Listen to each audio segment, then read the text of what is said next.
Bonjour, bienvenue dans Le Panier, le premier podcast e-commerce. Mes invités cartonnent et me livrent leurs secrets de réussite et les problèmes qu'ils ont rencontrés pour qu'on puisse, ensemble, apprendre à vendre mieux et plus. Mon engagement ici est simple, avoir une conversation sans filtre et sans faux semblants, et à ce que vous repartiez inspiré des succès, mais également des échecs, de mes invités avec les bons outils et les bons réflexes. Je suis Laurent Kretz, cofondateur de Cosa Vostra, agence digitale qui fait des sites incroyables et des strates de communication et d'acquisition sur mesure. On travaille pour des grands groupes comme pour des startups, en France comme à l'international, que ce soit pour lancer un site, refondre un e-commerce, développer un SaaS sur mesure, poser une strate de contenu ou repenser un business model. Contactez-moi sur lepanier@cosavostra.com ou LinkedIn et je me ferai un plaisir de vous répondre. Bonne écoute!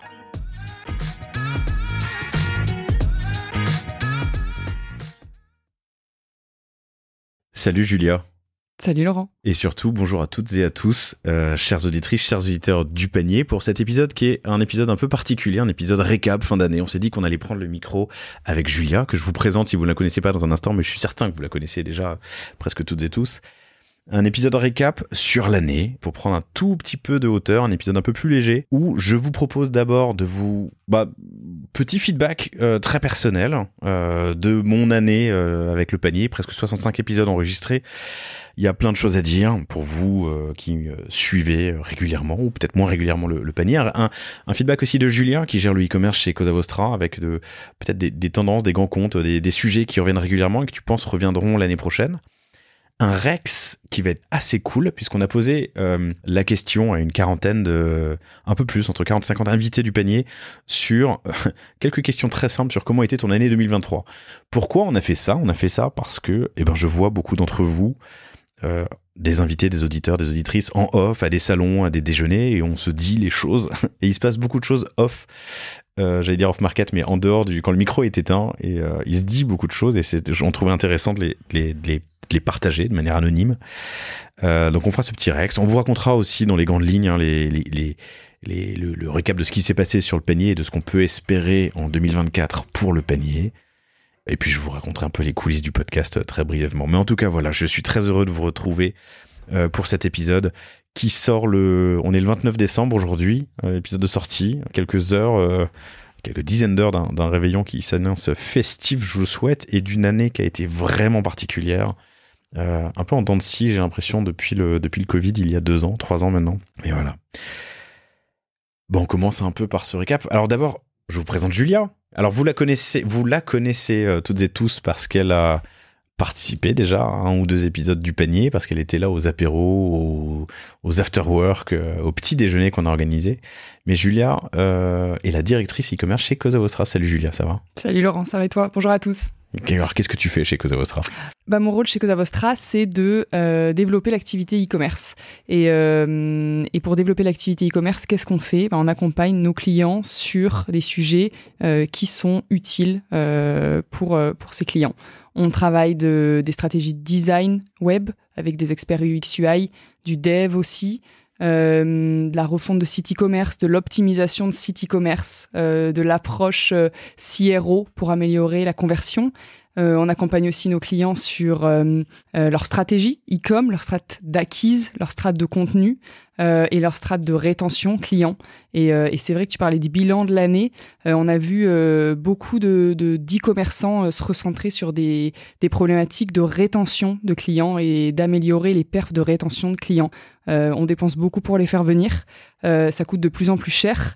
Maintenant, comment est-ce qu'on les fait revenir et comment est-ce qu'on capitalise sur la data first party pour faire revenir nos clients ? Et ça, on le voit à travers toutes les industries. On a le droit, tu voyage. crois, de citer nos clients ? C'est toi qui le dis, c'est toi le boss. C'est moi le boss. Mais Non, mais disons-le, il y a eu un invité du panier qu'on a lancé sur Amazon, ça c'était très cool. Je sais pas si eux ils veulent qu'on le dise, donc on verra avec eux. Raconte-moi un peu l'émission. Ouais, sur Amazon, ce qu'on fait, c'est qu'on accompagne nos clients pour performer sur Amazon. Ça va de la strat, le prix de vente, quel assortiment, ouverture du compte, et derrière une fois qu'on est lancé, performance, optimisation des ads, optimisation du contenu, optimisation des fiches produits, du brand store, lancement à l'international, marketplace en Europe.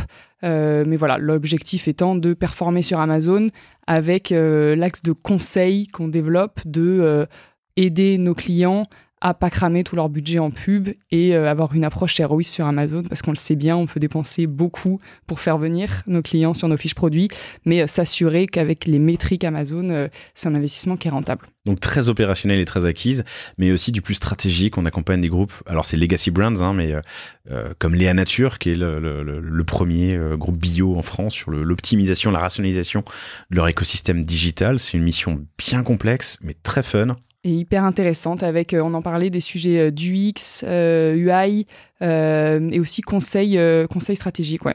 Donc hyper intéressant sur plusieurs verticales produits, food, home, personal care. Donc, et un petit enseignement sur 2023 en e-com pour nos clients, pour ce que tu vois toi de... Parce qu'on disait la rétention. La rétention, on a dépensé beaucoup d'argent en acquise pour construire des sites e-com qui performent. Derrière, comment on fait revenir le client? Est-ce que c'est avec de la stratégie d'emailing? Est-ce que c'est avec un CRM? Est-ce que c'est en optimisant la perf sur le site avec un compte client, avec une approche CRO? Mais en tout cas, comment, maintenant que j'ai investi sur un site, que pour beaucoup d'entre vous, vous avez refait... je dirais pendant le Covid et après, 2-3 ans après. Donc, beaucoup de sites sont assez récents. Mais voilà, comment, une fois que j'ai fait cet investissement qui peut être lourd, on le sait, qui prend du temps, qui est la consommation pour vos équipes, comment est-ce qu'on travaille le ROI on-site ou sur ce qu'il y a autour du site, quoi. Ce qui est assez cool, c'est que Julia a passé à gérer de la feed chez Carrefour. Elle a lancé des marques de food. Bah, on peut le dire, Bonne Maman, c'est sur ton LinkedIn. Donc, Bonne Maman et Andros en e-com et en marketplace aux US. Donc, tu as cette expérience qui est assez intéressante. Alors là, maintenant, c'est plus strat, donc on va pas dire les noms, mais dans le pipe de ce qu'on a, le pipe commercial de Cosa Vostra, donc on est le 29 décembre, donc on est en train de travailler notre pipe sur le premier semestre 2024. C'est quoi les problématiques qui reviennent ? Les problématiques, c'est... on n'avait pas préparé cette question. Hein. Ouais, on l'avait pas préparé, mais c'est pas grave. Les problématiques, c'est de la personnalisation de l'expérience, de la personnalisation sur le site avec... tout à l'heure, on présente une proposition d'accompagnement sur un customisateur pour la maison, un personnalisateur d'accessoires en fonction de mes dimensions, de ma couleur, de la matière que je veux.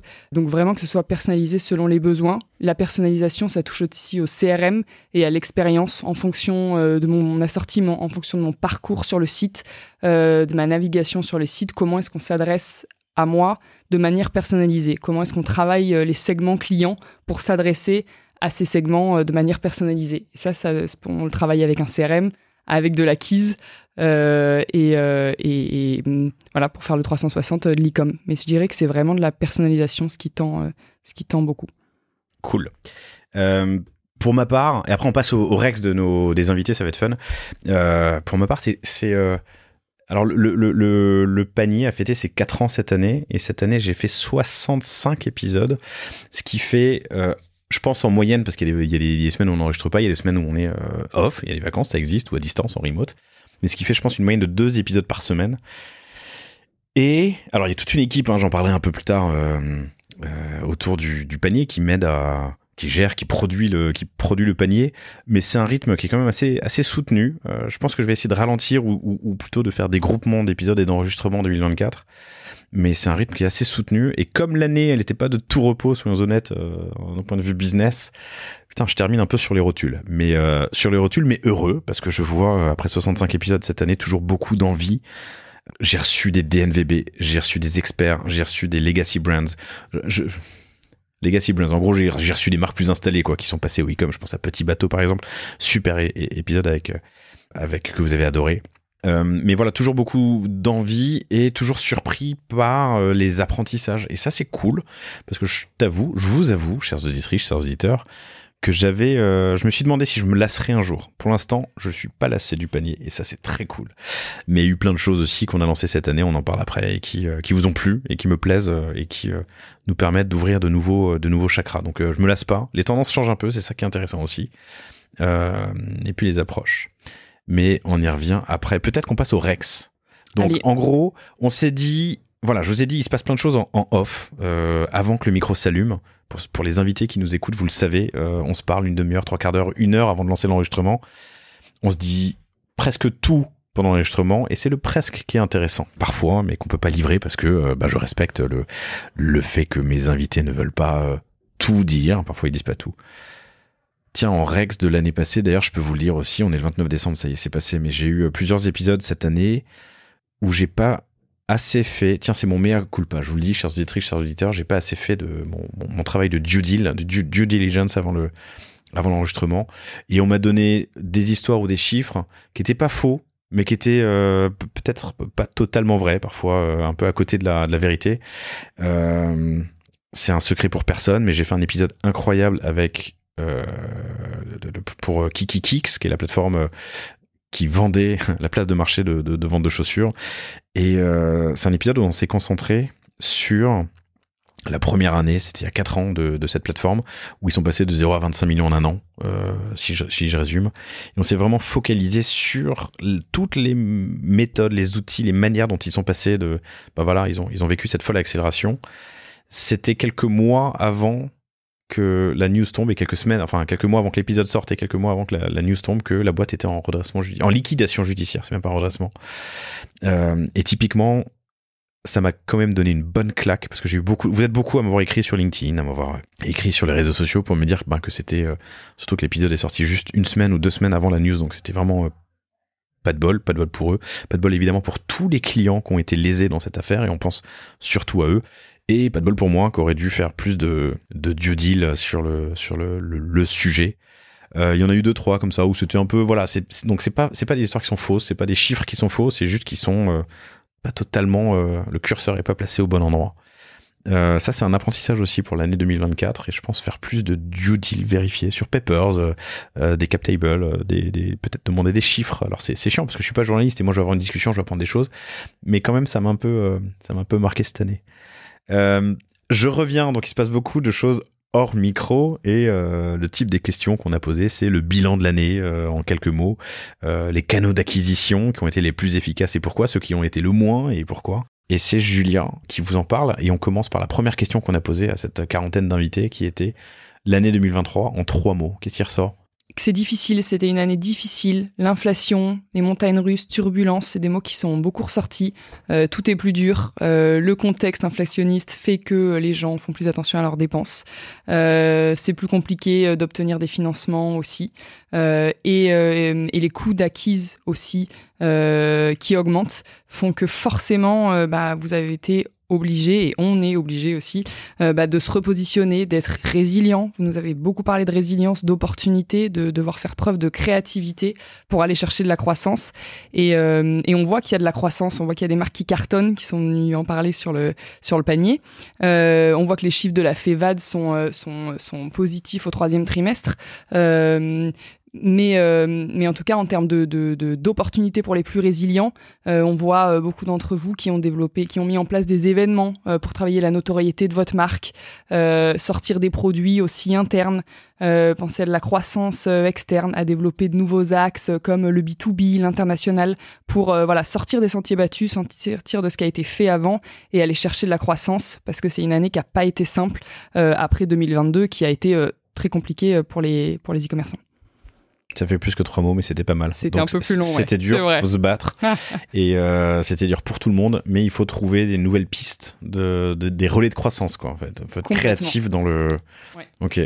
Moi, mon sentiment chez Cosa Vostra, c'est que c'est pas 2 fois plus, mais on va dire 1,5 fois de plus d'efforts pour un résultat équivalent à ce qui se passait l'année dernière.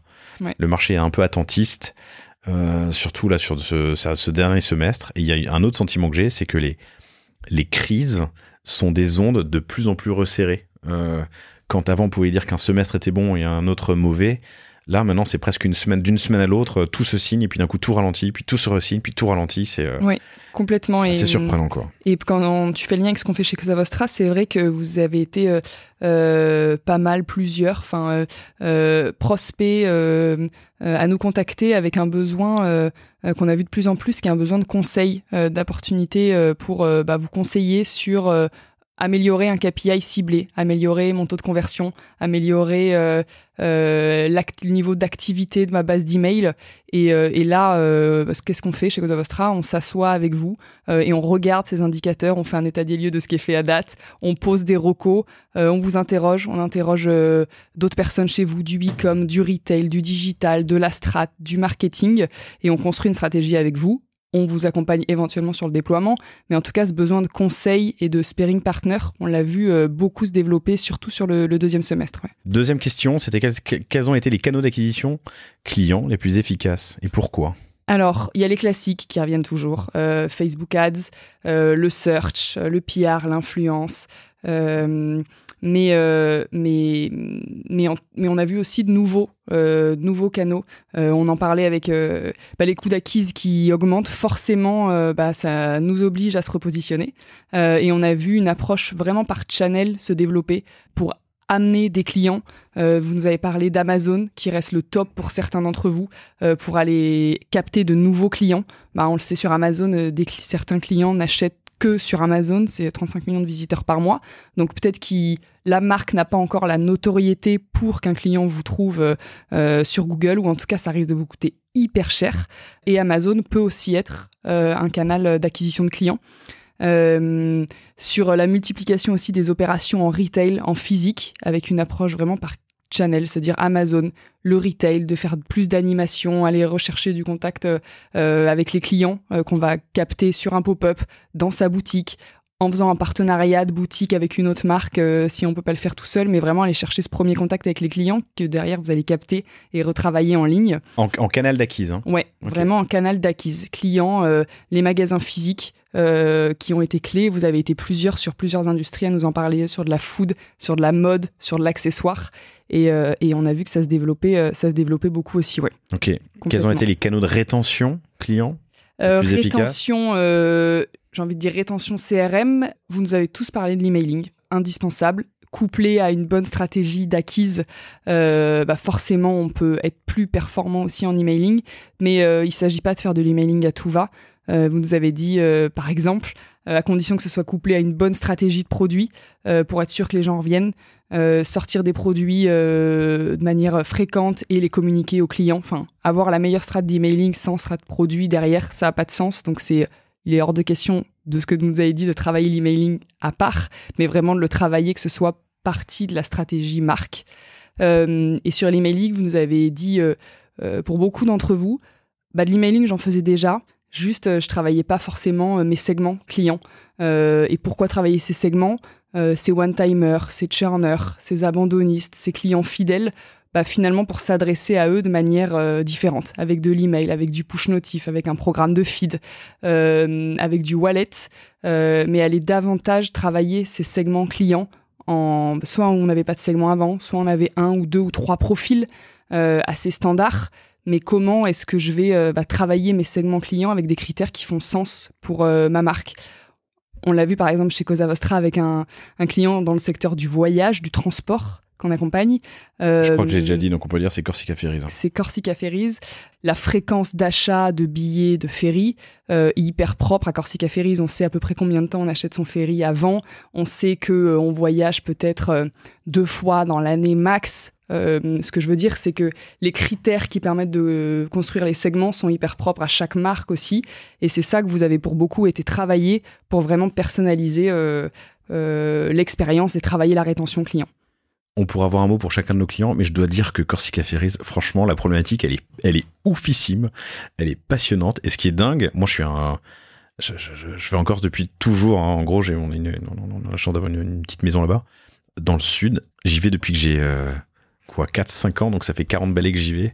Et c'est vraiment parce que Corsica Ferry, c'est vraiment une marque de cœur pour moi. Donc j'étais hyper content qu'ils nous contactent via le panier. D'ailleurs, ça a été un lead qui est arrivé par le panier. Et la problématique est dingue. Et surtout, c'est une petite équipe qu'on a en face de nous. Il y a une dizaine, quinzaine de personnes au siège sur les sujets qu'on aborde évidemment. On est en direct avec le CEO Pierre Mattei, qui est un mec incroyable, mais vraiment, vraiment incroyable. Ça, c'est une belle problématique. Yes. Quelles ont été est-ce qu'il y a la saisonnalité, quelles ont été les périodes les plus propices pour d'acquise clients?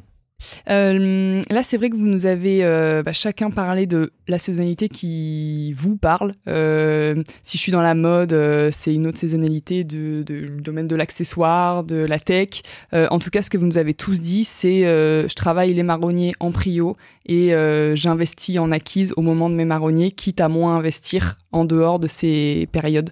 Parce que ça coûte cher, parce que ça coûte de plus en plus cher. Et pour tous, vous nous avez dit, vous êtes concentrés sur ces périodes, que ce soit la fête des mères, la Saint-Valentin, le Black Friday. Vous avez préféré investir plus sur ces périodes que toute l'année. Après, il y a donc miser plus fort sur les marronniers. Complètement. Ok. Et en parlant du Black Friday, on peut faire peut-être une petite aparté allons-y. Là-dessus. Se dire que c'était un Black Friday incroyable, avec plus de 70 milliards de dollars de ventes, avec un gros carton sur la mode, le domaine de la mode, du luxe, presque plus 20% pendant le Black Friday par rapport à l'année dernière. Bonne perf en France aussi, on est presque à 10% d'augmentation des ventes en ligne par rapport au Black Friday de l'année dernière. Donc hyper intéressant.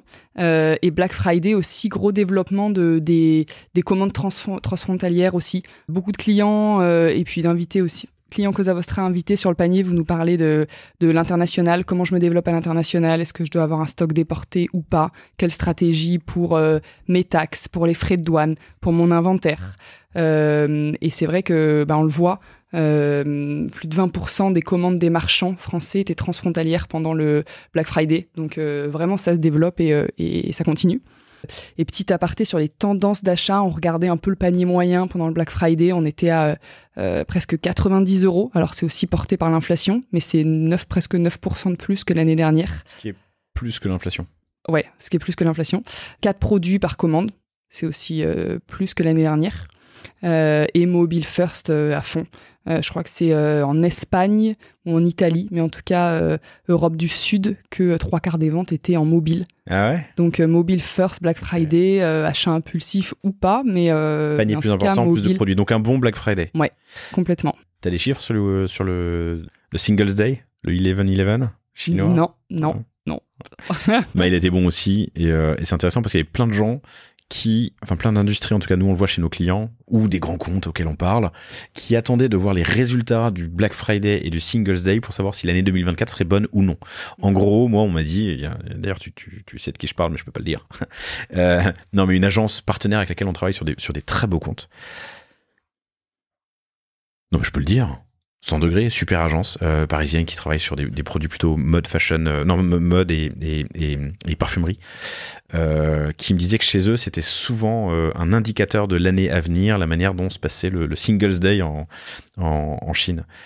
Et là avec un bon Singles Day et un super Black Friday, j'espère que ça annonce de bonnes choses pour 2024. On sait que la période est compliquée, mais c'est en tout cas un bon signal. Vous le savez, sur le panier, j'adore creuser la stack technique de mes invités. Et donc, on leur a posé la question, quel est l'outil e-commerce, donc c'est au sens large, l'outil technique qui t'a permis de passer un cap cette année, que ce soit un nouveau CMS, un add-on, un ERP, un outil du UX Heatmap, un dashboard, bref. Quel est l'outil technique qui t'a permis de faire un bond en avant cette année? Yes, alors là, vous nous avez tous parlé d'outils pour maîtriser ses chiffres et sa renta. Pilotage, quoi. Ouais, pilotage de perf, de renta, de mon e-commerce. Certains nous ont dit c'est la première chose que je regarde le matin, la dernière chose le soir. Mais vraiment, à l'unanimité, outil de tracking de ma perf. Vous êtes plusieurs à nous avoir parlé de Lifetimely pour vraiment traquer sa LTV, son profit. En intégrant tout ce qu'on peut dedans pour calculer vraiment sa marge nette. Vous nous avez aussi parlé de dashboard interne pour travailler l'ensemble des KPI, du funnel d'acquise, de la conversion et piloter les coûts à chaque étape. mais vraiment gros focus sur les outils de maîtrise et de pilotage. Deuxième volet, vous nous avez parlé beaucoup d'outils pour l'international. Vous nous avez parlé de Globally, de Shopify Market, qui a été lancé en 2011, il me semble, pour la vente hors France. Vous nous avez parlé aussi d'Elyn, ELYN, pour la gestion des échanges produits et pour baisser le taux de remboursement. Alors j'ai vu une démo, c'est ouf. Hein. Ouais. Et je crois que, je vais pas dire de bêtises, c'est pas Michael Benabou qui est chez eux, je sais plus. J'ai vu une démo, c'est ouf. Ouais. Donc en gros, ça permet de limiter pas le cashback, le remboursement, Yes. en permettant de mieux échanger vers un autre produit, vers une autre taille, vers une autre, limiter la friction, donc que ce soit plus agréable pour l'utilisateur et surtout de l'orienter vers un échange plutôt qu'un remboursement. Ouais, carrément. Et vous nous avez parlé aussi de Kimayo pour le B2B, pour digitaliser son catalogue B2B. Comment tu l'écris ? Kimayo. Kimayo. Kimayo. Et voilà, vous êtes plusieurs à nous en avoir parlé pour vraiment développer l'axe B2B, qui est un chantier prio pour l'année prochaine. Du coup, ça me fait une magnifique transition pour la question incroyable. d'après. On dirait que t'as fait ça toute ta vie. Non. Voilà, on vous a demandé quel est votre chantier e-com prio pour l'année prochaine. On a eu beaucoup de choses, mais de ce qu'il en ressort, le B2B, vous en avez tous parlé, avoir un site B2B, aller démarcher un nouveau canal B2B. Je suis une marque d'accessoires, je vends en D2C et je vais chercher des hôtels, je vais chercher des restos, chercher des chaînes d'hôtels. Vous êtes beaucoup à nous en avoir parlé, donc d'où Kimayo. Vous nous avez parlé aussi de en classique e-commerce d'SEO pour essayer de travailler, baisser la dépense au paid et dépendre moins au paid. Vous nous avez tous beaucoup parlé du SEO. Vous avez parlé d'outils CRM, fidélisation, parrainage, recommandation de client à client, programme d'avis client, UGC, travailler... Meilleure intégration de ton client et de ses avis, de ses commentaires, Ouais. de ses photos, de ses assets dans ta strat de com. Exactement. Ou strat produit au sens produit digital, ton site. Ouais. Quoi. Okay. Et vraiment empowered le client pour partager son expérience autour de lui. Empowered, ouais, je l'ai dit, ouais. J'ai vraiment fait un énorme anglicisme à force d'écouter on est dans le le panier. panier, on a le droit. Vous nous avez parlé aussi d'IA pour gagner du temps avant tout, faire gagner du temps à vos équipes pour la partie trad, notamment des fiches produits Amazon, déduplication aussi de travail de contenu. Vous êtes plusieurs à avoir retravaillé votre image de marque, vos packaging.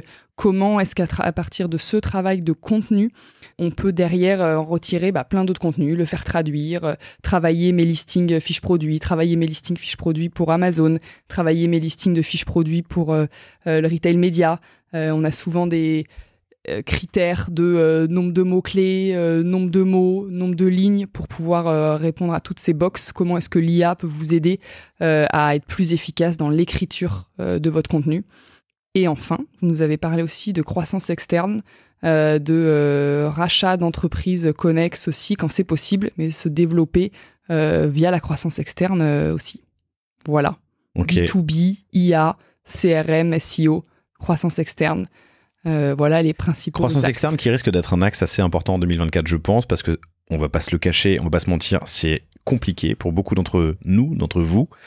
Je vous invite à faire un tour d'ailleurs sur, tiens, je fais un petit plug commercial, mais sur alvo.market, qui est une plateforme de transmission qui facilite la transmission d'entreprise. En gros, c'est le bon coin du business. Si mes associés m'entendaient, ils me taperaient dessus, mais c'est un peu ça l'idée. Où on voit une augmentation des transactions, et ça c'est vraiment intéressant, donc plus d'offres et plus de demandes sur des rachats ou transmissions d'entreprise. On peut citer quelques-unes des personnes qui ont répondu ? Ouais, avec plaisir. Du coup, on remercie Michael de ShapeArt. T'as passé 4 ans aux US, bordel. ShapeArt. No respect. Joseph de Mieux que des fleurs, Amélie de Gaïa, Guillaume de Monsieur Moustache, Grégory de Okara, Marie de la Meringuée et plein d'autres. Parmi tous ceux qui nous ont répondu. Qui ont gentiment répondu à ces questions. Alors, on a fait ça de manière très informelle avec Julia. Je t'avoue que ce serait assez cool de faire peut-être pas un baromètre, mais un truc un tout petit peu plus régulier. Yes. Et qu'on pourrait vous partager, qui pourrait être accessible et commentable. Cool, merci Julien. Merci à toi Laurent. Un peu de coulisses peut-être sur le panier. Alors d'abord côté chiffres, On est à peu près à 60 000 écoutes par mois en moyenne. Ça a monté, ça a descendu en fonction des périodes et entre 600 et du coup 700 000 écoutes sur l'année, ce qui est vraiment cool. On est à plus de 22 000 abonnés sur toutes les plateformes et je vous remercie toutes et tous.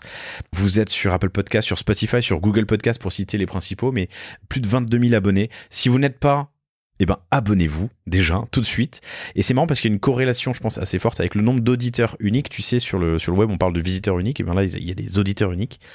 Et sur l'année, on oscille, en fonction des mois, entre 11 000, c'est les mois les plus bas, mais plutôt entre 16 et 17 000. Je regarde mes chiffres en même temps, là, en moyenne, sur la plupart des mois depuis 1 an et demi, c'est ce que j'ai mis comme période. Alors plus sur les derniers mois évidemment, parce que ça monte doucement, mais c'est intéressant parce que ça veut dire qu'il y a tous les mois entre 15 et 20 000 personnes uniques qui écoutent le panier. Et je trouve ça cool parce que je me suis toujours demandé quelle était l'audience potentielle du panier. Elle est évidemment à 80% française. Hein. Je l'ai ou pas ? Non, je l'ai pas sous les yeux. Mais elle est, une bonne partie française. Je me suis toujours demandé quelle était cette audience. Est-ce que c'était 5000 personnes qui s'intéressaient au retail, au e-com, au biz, ou, tu vois, ça, 15, 20, 30 000. Pour l'instant, on est entre 15 et 20 000. Je trouve ça assez intéressant. Qu'est-ce que t'en penses d'ailleurs de ce chiffre? Des 80%. Si je t'avais demandé comme ça à froid, combien de personnes peuvent écouter un podcast qui parle Ouais. Alors de manière très opérationnelle et pratique, hein, parce que c'est pas du tout venant, enfin c'est pas de l'inspirationnel business, qui parle de e-com, de retail et de tech et de business. Non, en mais France, il y en a combien? Difficile à dire. Tu prends les e-commerçants, la question piège. La question piège. Non, c'est top. Donc voilà pour les chiffres, hein, ça vous donne un ordre de grandeur. On a au moment où vous écoutez cet épisode, donc le 29 décembre ou après, bonne année si vous êtes déjà en 2024 au moment où vous écoutez, 264 épisodes, c'est ouf, c'est énorme. Je savais pas si j'allais tenir une saison à 12 ou 24 ou sur la durée. C'est le conseil d'ailleurs que je donne à tous les podcasteurs qui se lancent, c'est fréquence, persévérance et tenir la durée. Ça sert à rien d'en faire trop, ça sert à rien de pas en faire assez d'ailleurs, mais la fréquence et le rendez-vous, c'est hyper important. Et moi, je croise plein de gens qui me disent, le panier, c'est mon rendez-vous du samedi matin quand je vais courir, par exemple. Le vendredi matin, je l'écoute le panier. Je croise plein de gens aussi qui me disent, mon boss écoute le panier le week-end et le lundi matin, il arrive avec une to-do list et ça me fait chier. Mais je trouve ça très cool. Anouk, je parlerai de l'équipe après, mais Anouk, c'est la productrice du panier. Elle travaille chez Cosa Vostra. Elle travaille pour plein de podcasts clients Cosa Vostra, comme Tagoyer, comme Google, comme d'autres, bref. Mais elle travaille aussi sur le panier, pour la production du panier. Me demandait quels étaient les 2 ou 3 épisodes qui m'avaient marqué cette année. Et je vous avoue, tiens, ça non plus, tu l'as pas préparé. Vas-y. Je vous avoue que c'est vachement difficile de répondre. Moi, je réponds en premier. Après, je te poserai la question à toi. Moi, ce qui m'a plu, c'est la diversité des épisodes et surtout des boîtes que j'ai reçues. Alors, pas mal de DNVB, comme toujours, mais des épisodes vraiment incroyables. Inga, 900 Care, des boîtes comme ça. C'est des épisodes qui m'ont beaucoup, beaucoup marqué. Avec en face de moi des fondateurs très humbles. Et je trouve ça super parce que j'apprends beaucoup. Il y a des épisodes plus storytelling, mais Bocu, c'est un épisode incroyable avec William Montaigu, son nom m'échappe, je suis désolé William, tu m'excuseras, mais cet épisode est ouf, et je vous invite, et surtout que Bocu, c'est hellobocu.com, c'est vraiment c'est un produit fun et un storyteller incroyable. Et là-dessus, beaucoup à apprendre. Les legacy brands, ces marques qui ont tu vois, plusieurs dizaines d'années, plusieurs centaines d'années pour certaines d'entre elles, mais Petit Bateau, c'était super, un grand acteur de l'omnicanalité. Fauchon, avec Pauline, Yes. pareil, super épisode et vraiment beaucoup d'enseignements. C'est intéressant de voir comment le digital, le e-com vient s'insérer dans des boîtes qui ont besoin de se transformer. Je fais beaucoup de gestes avec mes bras. La série spéciale que je fais avec Michael de Shapeart, nom de code Lecadi, elle est géniale, j'adore la faire. En fait, on s'était dit qu'on en ferait 4-5 et finalement, on va continuer de le faire au fil du temps. Il y a d'autres, d'ailleurs, potentiellement une autre qui va se faire, je t'en parle dans un instant. Et parmi cette série spéciale du Caddy, tous les épisodes étaient intéressants, mais il y en a un qui m'a particulièrement marqué avec Emilien Foiré de Cabaya, où pendant 1h30, putain, on prend une putain de claque, un MBA du retail. Et il est génial parce que Emilien nous partage tous ses chiffres et vraiment pas le drop down comme on dit, le breakdown, dans le détail tous ces chiffres et coûts d'acquisition par canaux, ces enseignements, ces apprentissages, c'était vraiment cool. Je fais un big up à Emilien parce que c'est un mec qui est donc le cofondateur de Kabaya, qui doit faire 60 millions d'euros cette année, qui vise les 100 millions l'année prochaine ou dans 2 ans, dont presque les 2 tiers en ligne. Emilien répond à beaucoup de gens tout le temps. Il est très accessible et partage facilement, et ça c'est je trouve que dans le milieu entrepreneuriat, de toute façon les entrepreneurs partagent beaucoup et ça c'est cool.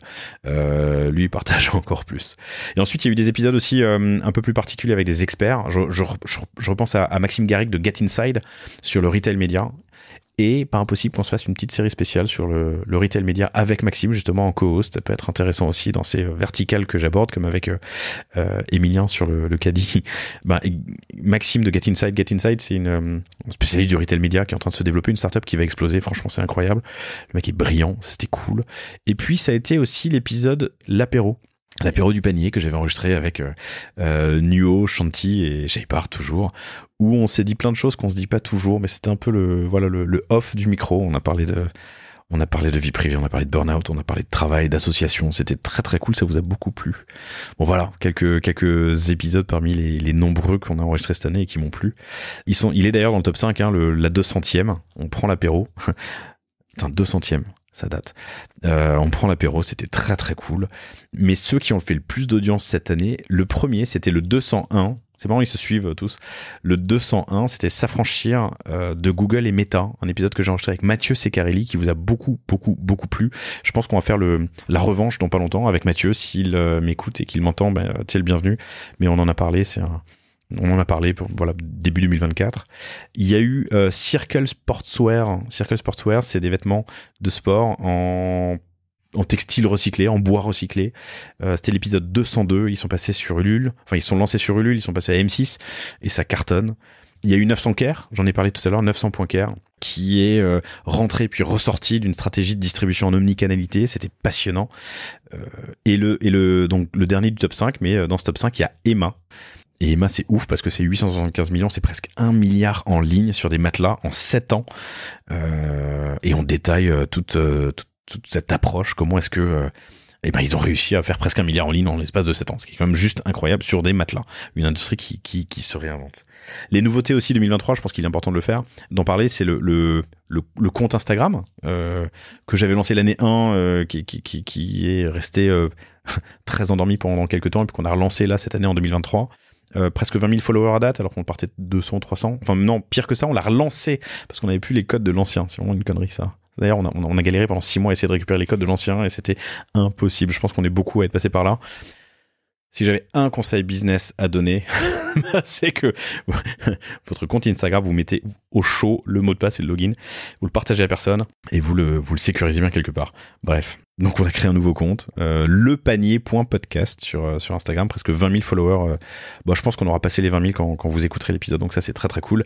On s'est mis à la vidéo aussi, d'ailleurs cet épisode, chers auditrices, chers auditeurs, je l'ai pas dit au début mais est filmé, donc vous pouvez voir Julia, vous pouvez voir moi. Ils sont tous disponibles sur YouTube, vous tapez Le Panier, Laurent Kretz, parce qu'ils sont sur mon compte. Vous les trouverez, mais on met aussi des reels du coup sur Instagram, sur TikTok, où on a aussi une dizaine de milliers de followers, c'est assez cool. Et sur la page LinkedIn du panier, en tout cas tous les liens seront dans l'épisode. Sur Insta, on a fait un buzz de ouf d'ailleurs avec une vidéo de Omi, Hugo Bernstein, omi.so, je veux pas dire de bêtises, à chaque fois j'ai un doute quand ouais, c'est omi.so, qui est une plateforme qui vous permet de créer des assets à la volée à partir d'objets 3D, des assets photos ou vidéo dans un back-end en ligne. Il y en a d'autres qui existent, mais c'est Omi que j'ai reçu. Qui cartonne, et Omi a été cofondé par Hugo, et Hugo a passé pas mal de temps chez Facebook.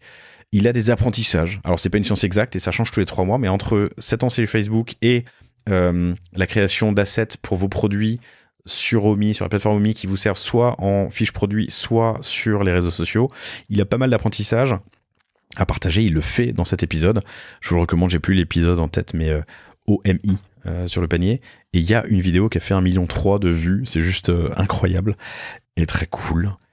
On a aussi mis en place un nouveau truc, alors ça vous pouvez me dire sur LinkedIn si ça vous plaît ou pas, mais on met des extraits vidéo avant la sortie de l'épisode. Tiens, toi qui est obligé d'écouter le panier parce que sinon t'es viré. Non, c'est bien les extraits. Non, c'est top. On voit pas mal de retombées. Ouais, c'est vraiment pas mal. Un immense merci aussi à Grégory Perrin de Okara, qui a participé aussi cette année. On a tenté un truc, c'était des lives avec des audits. C'était hyper sympa. Moi, je trouve que c'était pas satisfaisant parce que c'est d'un point de vue technique pas facile à mettre en place. Et il y avait un peu des freins, mais les résultats étaient vraiment super. Vous avez beaucoup aimé. Un immense merci à Greg, qui lance d'ailleurs un événement e-com qui s'appelle le e-com Day. C'est ecom.day, ecom.day. Ça aura lieu le 25 janvier, c'est dans 20 jours, donc ne ratez pas l'épisode, ne ratez pas l'événement, c'est en ligne, et de mémoire, je crois que c'est complètement gratuit. Je crois que c'est ça, c'est gratuit en ligne le 24 janvier, pas mal d'intervenants triés sur le volet au top, je vous le recommande. Qu'est-ce qu'on a fait cette année aussi ? On a fait le premier petit-déj à Bordeaux avec toi. Et des auditeurs du panier, et des invités du podcast. Et c'était super. Et c'était très cool, on était une quarantaine de personnes, on a parlé business, on a autour d'un café, on a enregistré quelques épisodes d'ailleurs. Yes. Et ça, on va le refaire, et j'aimerais bien le refaire, ça vous donne un avant-goût de 2024. Yes, on a fait l'apéro. On a fait l'apéro des invités du panier, ça, on l'a fait au bureau chez Cosa Vostra à Paris. Et je pense que 2024, on refera un ou deux autres apéros d'invités. Ça, c'est cool de se retrouver entre commerçants et commerçants. Et d'autres petits déj. J'ai envie d'aller à Lyon, j'ai envie d'aller à Nantes, j'ai envie d'aller à Strasbourg, d'aller dans ces villes où... Putain, je vais dire un truc de connard, alors que je suis moi-même je suis strasbourgeois, je suis pas parisien. Bref, d'aller là où la lumière est peut-être moins pointée, la lumière des médias est peut-être moins pointée. Ouais. Je dis des choses vraies, donc tu valides. Tu corrobores, j'adore. Non, mais c'est vrai que c'est aussi l'idée de sortir de Paris, et pas de faire que des événements à Paris et d'aller vous rencontrer là où vous êtes. Et d'ailleurs, quelques-uns des épisodes qu'on a fait cette année ou bref les dernières années avec Story Rideau, avec Pharmazone, avec As de Carreau, j'en passe, sont des beaux e-commerçants, des belles histoires entrepreneuriales en dehors de Paris et sur lesquelles les projecteurs sont moins portés et que vous, chers auditrices, chers auditeurs, avez adoré. Ça a été aussi l'année du premier Afterwork et j'espère qu'il y en aura plein d'autres l'année prochaine. On a fait un Afterwork il y a quelques semaines avec Shopify, en partenariat avec Shopify.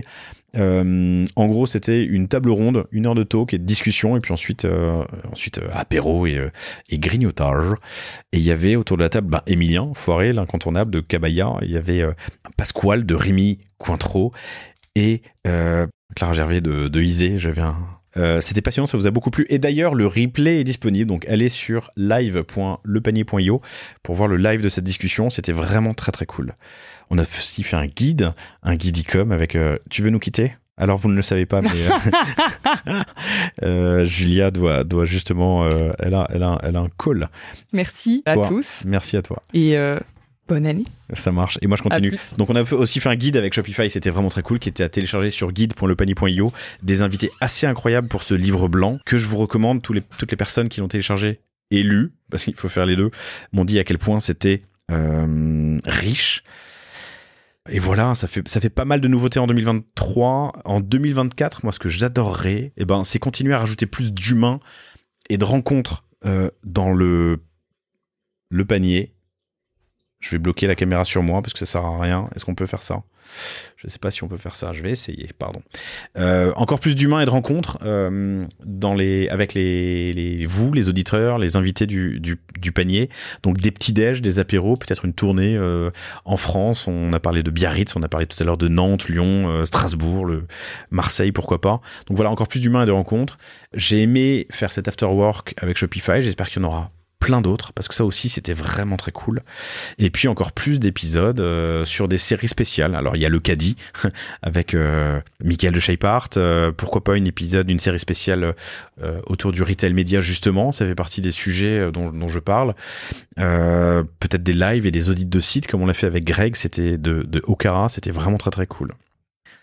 Et voilà, et pour finir, parce que je voulais pas faire trop long et ça fait déjà 40 minutes, mais pour finir, un immense merci, déjà à vous toutes et tous, merci à vous pour votre fidélité. Je suis très heureux de vous rencontrer, de vous parler sur LinkedIn, vous rencontrer en vrai. Ça me fait toujours chaud au cœur de savoir qu'il y a des rencontres d'associés, des rencontres business, de la croissance, des rencontres clients et prospects qui se font grâce au via l'écoute du panier. Je trouve ça incroyable. Donc merci à vous toutes et tous. Inscrivez-vous sur la newsletter lepanier.io, laissez votre adresse, inscrivez-vous sur les plateformes pour ne rater aucun épisode. Merci, un immense merci à tous mes invités, évidemment, qui ont accepté de venir sur le panier partager leurs bonnes pratiques, leurs apprentissages, tout ce qui leur a permis d'avancer, de grandir, leurs écueils, enfin les écueils qu'ils ont rencontrés et leurs galères. Je pense que c'est comme ça qu'on apprend, et donc merci à eux, parce que c'est pas facile de venir partager ce qu'on sait. Ça nécessite de savoir prendre de la hauteur et du recul.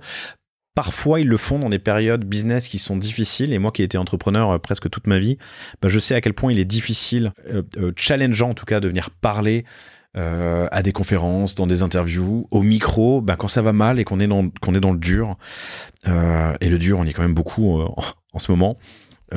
J'ai une orga chez Cosa Vostra qui me permet de publier ces épisodes presque toutes les semaines, parfois 2 fois par semaine, et je les remercie infiniment de tout mon cœur. Il y a Anouk, dont je vous ai parlé, que j'ai invité, mais qui préférait me laisser faire cet épisode moi-même. Anouk, qui est formidable et qui gère incroyablement la création de podcasts pour moi, mais aussi, pour nous chez Cosa Vostra, mais aussi pour nos clients. Anouk Renard. Il y a Orlan qui participe aussi à la création, qui fait des montages, qui fait les captions, qui fait les images. Il y a Stéphane. Stéphane, c'est l'homme de l'ombre, mais qui est, on va dire, qui gère mon planning édito pour une orga incroyable et impeccable avec mes invités. Il y a Julia, que vous avez du coup découvert, rencontré aujourd'hui. Il y a Juliette Brouwer, Juliette qui fait un peu de conception-rédaction et qui m'aide à avancer sur pas mal de textes. Et puis il y a évidemment Orso. Orso, c'est une start-up qu'on a cofondée avec Thomas et Christopher, Thomas Lombert et Christopher Siminelli. C'est une régie de podcasts indépendants qui représente, monétise, fait la promotion, qui organise la croissance d'une 30aine de podcasts à date sur des verticales business, finance perso, entrepreneuriat, et qui du coup assiste. Vous connaissez Génération Do It Yourself, Le Panier, mais là il y a aussi La Martingale, Mediarama, The Bold Way, il y en a plein d'autres. Orso Media, une super startup et surtout énormément d'enseignements. Et puis enfin, merci à tous mes partenaires sans qui le podcast ne serait pas possible. Il y a eu Email Club, Legal Start, Conto, Comexposium avec le One-to-One Monaco et le One-to-One à Biarritz, Salesforce, Shopify, Molly, j'en passe, qui rendent Bivouac à l'époque. Bref, il y en a plein qui rendent possible le panier et qui en tirent évidemment énormément de valeur, puisque ça leur permet de communiquer auprès d'une audience qui est qualifiée sur leurs produits, leurs services. Voilà, on a fait un grand tour. Merci je vous le redis, merci à vous. N'oubliez pas de vous abonner, de partager les épisodes qui vous plaisent. Si vous avez des questions, j'essaie de répondre au maximum sur LinkedIn. Alors j'ai parfois un peu de retard, mais normalement je réponds à tout.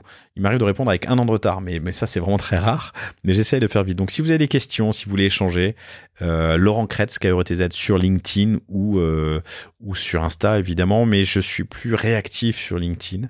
Abonnez-vous sur toutes les plateformes, abonnez-vous sur les réseaux sociaux, partagez le podcast à vos amis. Il y a des verticales, le caddie, le retail média, l'entrepreneuriat, je sais pas, le jeu, qui sont intéressantes pour des différentes audiences. Donc partagez-le, laissez un avis, ça m'aide vraiment beaucoup. Un 5 étoiles plus un avis sur les plateformes. Oui, laissez un avis positif, évidemment, je l'ai pas dit, mais ça tombe sous le sens. Mais laissez un avis et puis une note 5 étoiles sur Apple Podcast ou sur Spotify, ça m'aide vraiment. Et enfin, inscrivez-vous à la newsletter lepanier.io. Voilà, merci à vous tous pour votre fidélité. Je vous souhaite une excellente journée, fin de journée, soirée, une excellente fin d'année. Et puis je vous dis à bientôt pour un nouvel épisode du panier. Salut. Merci d'avoir écouté cet épisode du panier jusqu'au bout, j'espère qu'il vous a plu. Si c'est le cas, abonnez-vous pour ne rater aucun épisode, parlez-en autour de vous et surtout laissez-moi une note et un commentaire 5 étoiles sur Apple Podcast. N'hésitez pas non plus à le partager à chacun de vos amis dans le business, chaque nouvel auditeur est une victoire. Si vous avez besoin de lancer ou refondre votre site internet, de créer un Shopify ou un WooCommerce, de performer avec une stratégie de contenu efficace, n'hésitez pas à me contacter à l'adresse lepanier@cosavostra.com. On se fera un plaisir de vous répondre. Et enfin, et surtout, inscrivez-vous à la newsletter du panier sur lepanier.io. À bientôt pour un prochain épisode.